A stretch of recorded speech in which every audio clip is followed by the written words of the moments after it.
None can ignore the weight of Zimbabwe's political climate as Nelson Chamisa speaks out against alleged election fraud.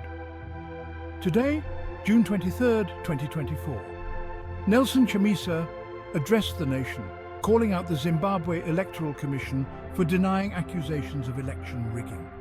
With a citation from Proverbs 20:17, Chamisa highlighted a critical truth. Bread gained by deceit is sweet to a man, but afterward his mouth will be full of gravel.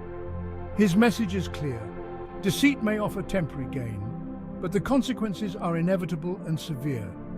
Chamisa's statement underscores a demand for transparency and integrity in the democratic process. Zimbabweans deserve an election that reflects their true voice. Chamisa's call to hold the ZEC accountable resonates deeply with the population yearning for genuine representation. As Zimbabwe moves forward, the importance of honesty and accountability cannot be overstated. Chamisa's invocation of Proverbs serves as a powerful reminder of the moral and practical implications of deceit. Stay informed, stay vigilant. The future of Zimbabwe's democracy depends on it.